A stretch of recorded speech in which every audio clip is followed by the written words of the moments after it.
Boa tarde a todos. Eu vim aqui hoje, a convite da comissão organizadora do primeiro Congresso Online em Doenças Negligenciadas e Emergentes, falar um pouco a respeito da nossa experiência em tecnologia farmacêutica e analítica para o tratamento das doenças negligenciadas. Eu sou Larissa Rolim, sou professora do Colegiado de Farmácia da Universidade Federal do Vale do São Francisco, a Univasf, aqui em Petrolina, Pernambuco. Sou graduada em farmácia pela UFPE, com habilitação em indústria farmacêutica, mestre em inovação terapêutica e doutora em ciências farmacêuticas também pela UFPE, com pós-doutorado na UFPE e na USP. Como eu falei, eu vou falar um pouco da nossa experiência, da experiência do grupo de pesquisa Desenvolvimento Farmacotécnico e Industrial de Produtos Farmacêuticos. Esse grupo tem como líder o professor Pedro Rolim, que é coordenador do LTM, do Laboratório de Tecnologia de Medicamentos, que fica na UFPE, em Recife, Pernambuco. E como vice-líder, eu, Larissa, que sou coordenadora da Central de Análise de Fármacos, Medicamentos e Alimentos, da CAFMA, que fica na Univasf, em Petrolina, Pernambuco. Então, o que eu trouxe hoje da experiência do grupo trata mais a respeito da modulação da liberação de fármacos, Então, a gente tem fármacos que têm uma liberação errática, tem uma liberação incompleta, tem uma baixa solubilidade, e no nosso grupo de pesquisa a gente utiliza algumas tecnologias para poder melhorar essa solubilidade ou controlar melhor essa solubilidade e essa liberação, e por conseguinte, a liberação. Então, trouxe um pouco a respeito dessa modulação da liberação, certo? E vou iniciar aqui com o trabalho desenvolvido pela Thaisa. Vocês vão notar que sempre embaixo aqui no cantinho do slide vai ter uma fotinho e vai ter o título de uma tese, de uma dissertação ou de um projeto em andamento. Esses são os nossos pós-graduandos, ou pós-graduados. Alguns já terminaram, já concluíram seu mestrado e seu doutorado. Fora os alunos de C, de TCC, fora os professores colaboradores, mas eu quis trazer porque, caso precise de alguma referência, as teses e dissertações, a maioria já estão disponíveis nos repositórios da UFPE. Inicialmente eu vou trazer um pouco do que a gente realizou com o praziquantel. O praziquantel é um fármaco utilizado no tratamento da esquistossomose. Eu não vou falar aqui muito a respeito das doenças negligenciadas, de como elas acometem o paciente, da epidemiologia delas, porque eu acho que aqui no congresso vocês vão ter a oportunidade com palestras excelentes a respeito desses temas, Então, vou me restringir aqui à tecnologia farmacêutica e à caracterização analítica desses sistemas, tá bom? Então, inicialmente eu queria falar um pouco a respeito do praziquantel. O praziquantel, ele é um fármaco pouco solúvel, A gente tem uma limitada solubilidade em água, o que caracteriza esse fármaco como sendo um fármaco de classe 2. É um fármaco que tem baixa solubilidade e alta permeabilidade. Então, se ele tem alta permeabilidade, o fator limitante da forma farmacêutica desenvolvida será sempre a taxa de dissolução. Então, a gente trabalha em cima desse problema, tentando melhorar esse problema, que é a taxa de dissolução dele, para que assim consigamos obter uma forma farmacêutica adequada. Nesse caso do praziquantel, a gente utilizou da estratégia da intercalação em HDLs. O que são HDLs? São esses hidróxidos duplos lamelares que vocês estão vendo aí, que eles podem ser compostos diferentemente, a composição deles pode ser vasta. No nosso caso específico, a gente fez um de cálcio e alumínio, mas o interessante é a estrutura desses compostos, desses HDLs. Vocês podem observar que eles formam umas lamelas e entre as lamelas fica um espaço. E é nesse espaço que é permitido a gente intercalar o nosso fármaco. E aí, com essa intercalação, ocorrem interações intermoleculares e aí eu consigo controlar ou modular a liberação do meu fármaco a partir da intercalação desses compostos. Então, são compostos que têm uma boa compatibilidade, biocompatibilidade, uma boa estabilidade química, um baixo potencial de toxicidade e alergenicidade, E a gente tem essa característica de conseguir, em alguns casos, né, como foi no caso do praziquantel, essa interação adequada para uma modulação da liberação. Então, como é que a gente verifica isso, né? Em todas as técnicas que a gente utiliza, todos os recipientes que a gente utiliza para melhorar a solubilidade, para modular a taxa de dissolução dos nossos fármacos, a gente precisa caracterizar, a gente precisa de algumas técnicas analíticas que comprovem que esses sistemas foram formados de forma adequada, né? Então, vocês vão ver que eu vou falar aqui um pouco sobre infravermelho, sobre DSC, sobre MEV, sobre DRX. Então, no caso do infravermelho, né, da espectroscopia de absorção na região do infravermelho, a gente consegue ver, né, sinais de desaparecimentos de bandas ou diminuições dessas bandas, são sinais de que esse sistema pode ter sido formado, né? Nunca a gente consegue fechar a formação de um sistema só com uma técnica analítica, sempre é o conjunto dessas técnicas, mas aí uma técnica sugere e a outra corrobora e a outra corrobora, e aí no final a gente consegue chegar à conclusão sim que o sistema foi formado. Então, no infravermelho aí a gente consegue ver essa diminuição de intensidade de bandas, o desaparecimento de algumas bandas quando a gente observa os sistemas. Quando a gente vê ao lado, né, as análises de DSC, né, quando a gente compara o DSC do nosso ativo, do praziquantel, é essa linha preta. Então, a gente consegue ver bem nítido, bem proeminente, né, o evento de fusão do fármaco e esse evento ele sendo diminuído nos diferentes sistemas ou então praticamente desaparecendo, né? Então, é mais um indício de que a gente conseguiu intercalar o praziquantel entre as lamelas do HDL. E aí, por fim, a gente sempre analisa o objetivo final, que era esse incremento na taxa de dissolução. Então, esse aqui é o gráfico do ensaio de dissolução dos sistemas, eram diferentes sistemas, não vou entrar nesse detalhe agora, no processo de obtenção dos sistemas, proporção, enfim. E a gente consegue ver, né, a linha do praziquantel, a velocidade de dissolução do praziquantel era bem lenta, e no final de 24 horas ele só atingia, sei lá, 250 microgramas por ml, enquanto que quando a gente observa as linhas vermelha, a azul e a rosa, a gente vê que essa liberação ela acontece bem mais rápido, né, a gente consegue observar isso, e consegue observar que ela também consegue atingir concentrações maiores. Então, a gente consegue chegar a concentrações maiores do que quando o praziquantel está sozinho, né? Está isolado. Então, esse é o HDL, né? Os HDLs, os hidróxidos duplos lamelares, eles são promissores recipientes, né? Para a veiculação de fármacos pouco solúveis.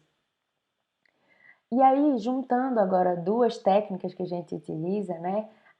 Juntando o uso dos HDLs com o uso de polímeros hidrofílicos, a gente objetivou, já no trabalho de outra pós-graduanda, né, de Lidiane, a gente objetivou obter sistemas multicomponentes. O que são esses sistemas multicomponentes? É quando a gente associa uma ou mais dessas técnicas, dessas tecnologias farmacêuticas. Então, quando a gente associa um polímero com um HDL ou um polímero com uma ciclodestrina, enfim, aí a gente está obtendo um sistema multicomponente, né? Ali tem vários polímeros, vários compostos que estão atuando na modulação do fármaco. E aí, continuando com o praziquantel, a gente pensou, né, na possibilidade de utilizar o PVP, que é um polímero hidrofílico, a polivinilpirrolidona, junto com o HDL para formar esse sistema multicomponente. E aí o objetivo final era obter uma formulação pediátrica, uma suspensão farmacêutica para o tratamento da esquistossomose. Então, para o desenvolvimento dessa forma farmacêutica, foi feita, né, uma planificação qual e quantitativa de recipientes. Vocês podem ver aqui no canto que a gente utilizou diferentes agentes suspensores, então tem HPMC, tem CMC, tem goma xantana, em diferentes concentrações. Então, é uma planificação quali-quanti, né? A gente avaliou todos esses lotes obtidos de acordo com o controle de qualidade e estudo de estabilidade preliminar. Então, avaliou características organolépticas, pH, potencial zeta, volume de sedimentação, redispersibilidade, viscosidade, enfim. A partir de toda essa planificação, a gente conseguiu, né, obter lotes de bancada, que a formulação, claro, não tinha só o agente suspensor, certo? Tinha o restinho também da formulação. A gente conseguiu obter lotes de bancada com qualidade satisfatória e a gente escolheu uma dose, né, para suspensão de 100 mg de fármaco por ml, no qual seria administrado para as crianças de 12 a 24 ml de formulação, né? E aí, essa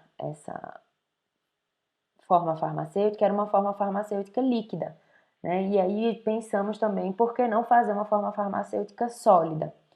E aí, esse já é uma tese em andamento, né, de outra pós-graduanda, a Ilka, e nesse caso a gente tem o mesmo sistema multicomponente, que foi otimizado, e agora a gente objetiva fazer formas farmacêuticas sólidas, sistemas microparticulados, né, sistema multicomponente dentro de um sistema microparticulado, nesse caso com formas farmacêuticas de pellets, né, com o objetivo de melhorar a solubilidade, diminuir sabor amargo e otimização de dose.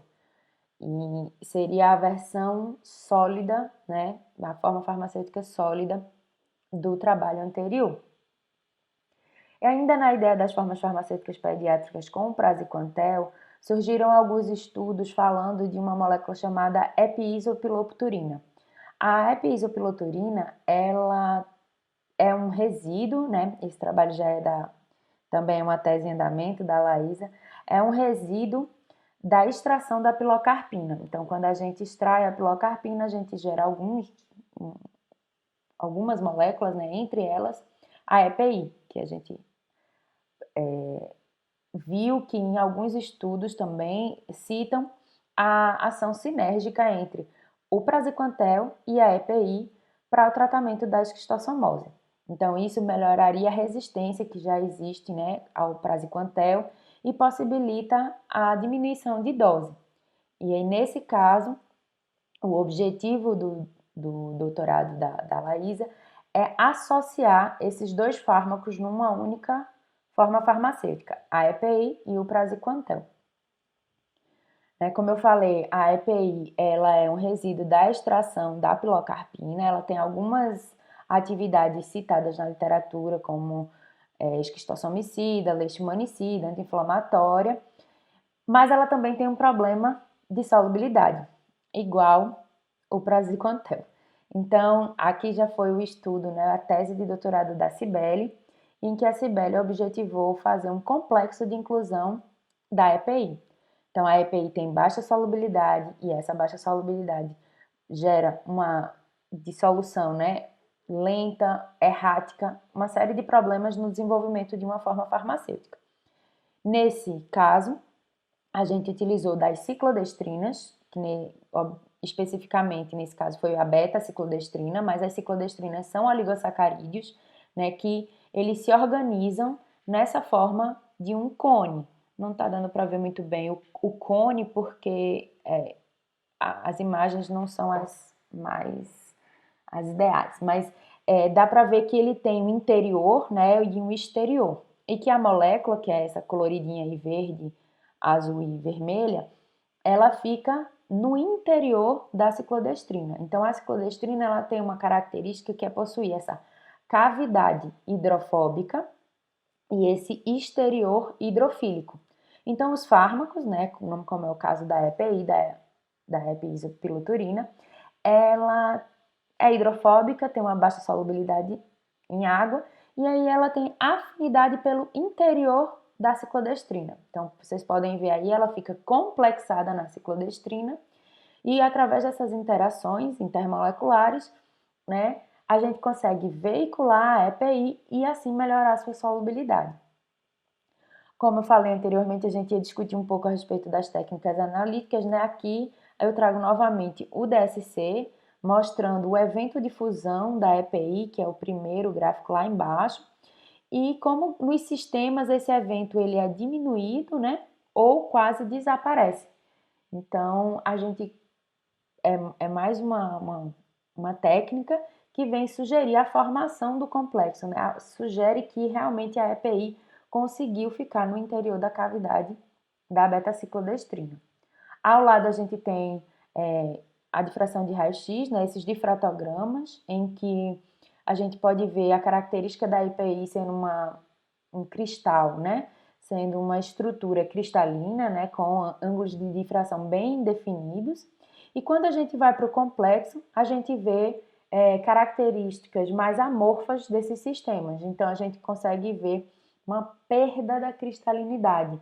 E esse também é um indício da formação do complexo. Por fim, como eu mostrei no exemplo do Paraziquantel, a gente avalia a dissolução. E aí, nesse caso, a gente consegue ver a dissolução aqui da EPI, que é esse traço com os quadrados, certo? E a dissolução da EPI sozinha, mesmo depois de 2 horas de análise, a gente consegue menos de 80% de teor dissolvido.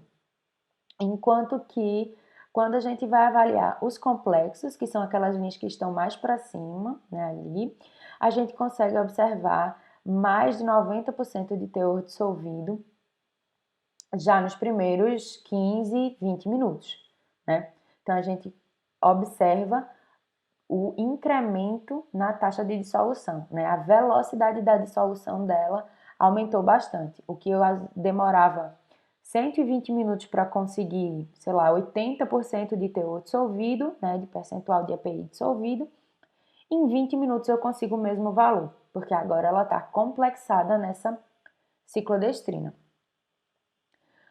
Mudando um pouquinho dos sistemas de complexação e falando da associação em dose fixa, né, que eu falei que a Laís ia fazer a associação em dose fixa do praziquantel com a EPI, eu trouxe também o trabalho do Paulo, que é uma associação em dose fixa para o tratamento de filariose, que seria unir em uma única forma farmacêutica a ivermectina, a doxiciclina e o albendazol.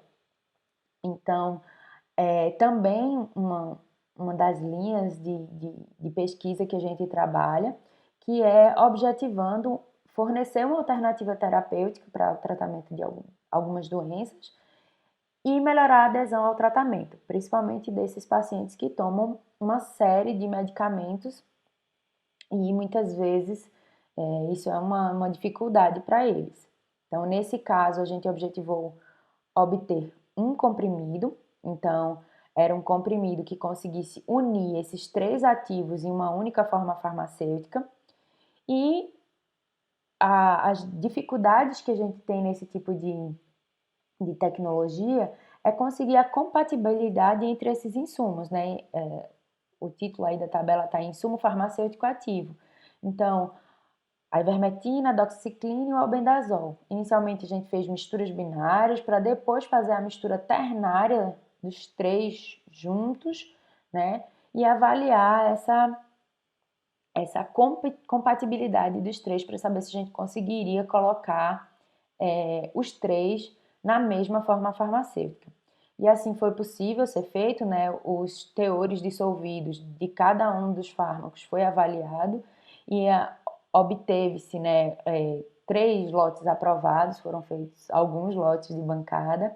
Claro que ainda precisa ser realizado estudo de estabilidade, uma otimização dos sistemas, mas a forma farmacêutica dos 3 ativos juntos em uma única forma farmacêutica foi obtida, o que gera, né, uma alternativa terapêutica para esses pacientes. Mudando agora um pouco para a doença de Chagas, eu queria falar um pouquinho do benzidazol. Eu acho que eu trouxe o último estudo, o mais recente do benzidazol, porque o nosso grupo de pesquisa tem mais de 10 anos, talvez 20 anos de experiência com esse fármaco, utilizando diversas tecnologias, muitas das que eu já falei aqui, né, complexo de inclusão, associação, enfim. Mas eu quis trazer um exemplo que eu ainda não falei, né? O benzidazol é o fármaco hoje utilizado no Brasil para o tratamento da doença de Chagas e, especificamente, nesse caso, a gente utilizou um recipiente novo, né, as MOFs, para melhorar a solubilidade dele. O benzidazol também é um fármaco pouco solúvel E esse problema de solubilidade dele gera vários outros problemas, por isso que a gente estava buscando, né, objetivando melhorar essa solubilidade. E aí, um recipiente diferente daqueles que eu já falei aqui, que pode ser utilizado com esse objetivo de melhorar e de modular a liberação, são as MOFs. As MOFs, da mesma forma que os HDLs, né, existem vários tipos. MOF significa a sigla, né, de Metal Organic Framework. Então, é uma rede metal orgânica, composta por um metal e um ligante orgânico, mas que eles se estruturam e que se organizam em redes. E essas redes têm uma grande área superficial, uma alta capacidade de retenção, né, devido a essa grande área superficial, e uma alta porosidade. Então, aqui estão algumas das utilizações, né, ela é utilizada como para separação, para purificação de compostos, para estocagem de gases, enfim. E no nosso caso, a gente usa como um armazenamento aí que está de drogas, né, mas é como um auxílio nos Drug Delivery Systems, né, para a liberação de fármacos.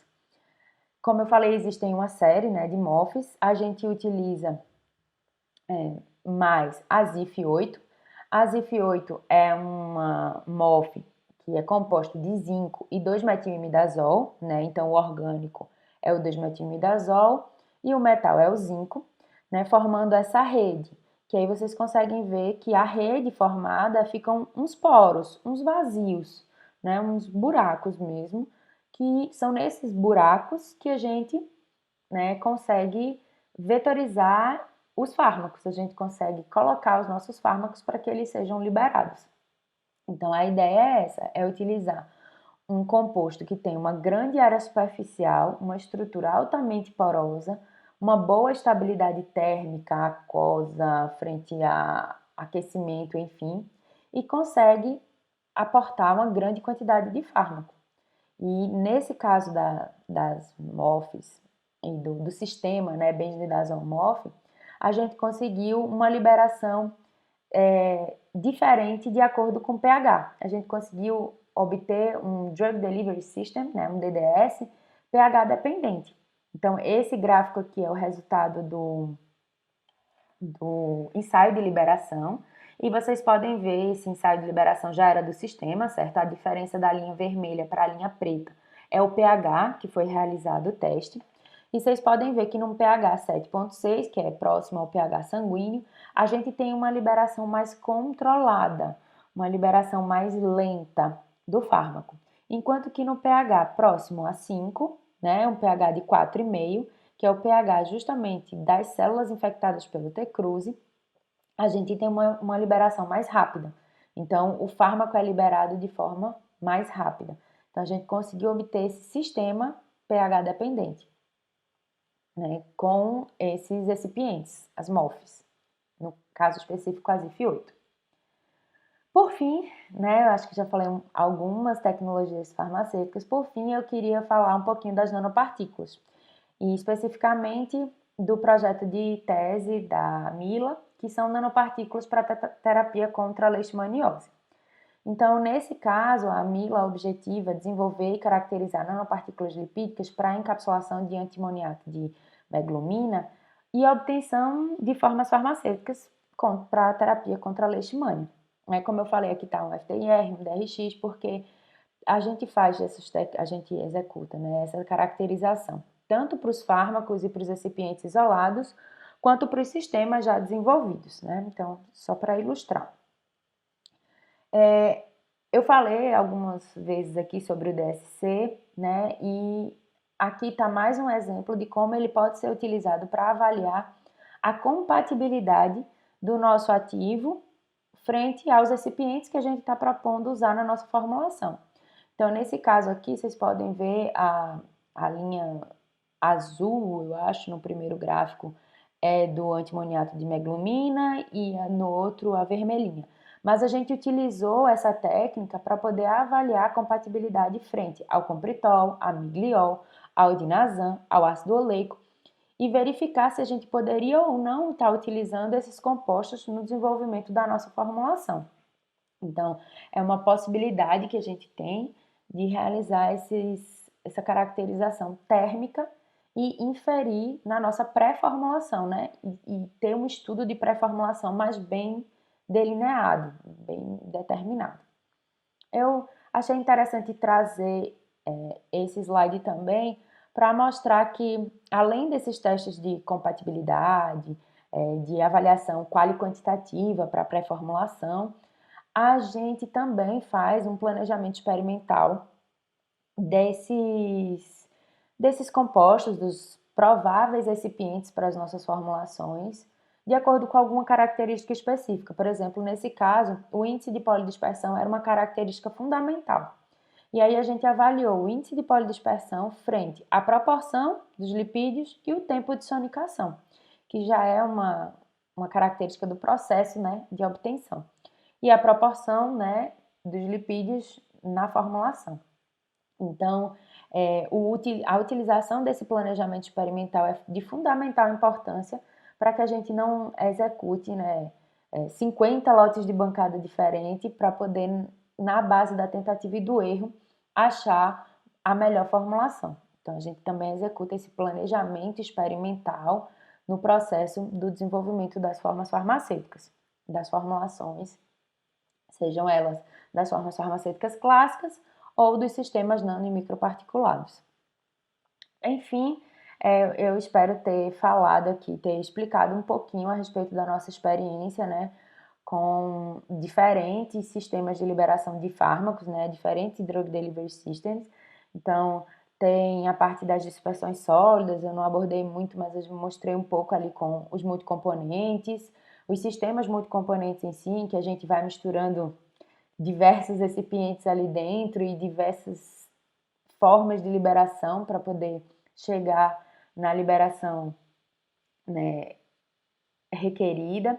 As formas farmacêuticas alternativas, que podem ser formas farmacêuticas clássicas, mas com sistemas de liberação diferenciados já incorporados ou em associação, ou simplesmente uma alternativa para formas farmacêuticas que não existem na forma pediátrica, na apresentação pediátrica, na apresentação adulto ou na apresentação que você consiga fracionar a dose, enfim, né? As nanopartículas, lipossomas, os complexos de inclusão, né? Os novos recipientes como as MOFs, os HDLs, certo? E agora eu me coloco à disposição, eu acredito que o Congresso vai fazer uma parte, né, de conversa, de tira dúvidas. Aqui estão os meus contatos, o site da CAFMA, o Instagram do LTM, da CAFMA, do Efeito Placebo. O Efeito Placebo é um projeto de extensão que a gente tem de divulgação de ciência. A gente fala prioritariamente de tecnologia farmacêutica, de produtos naturais, enfim. Mas quem tiver interesse segue lá também ou vê lá no blog.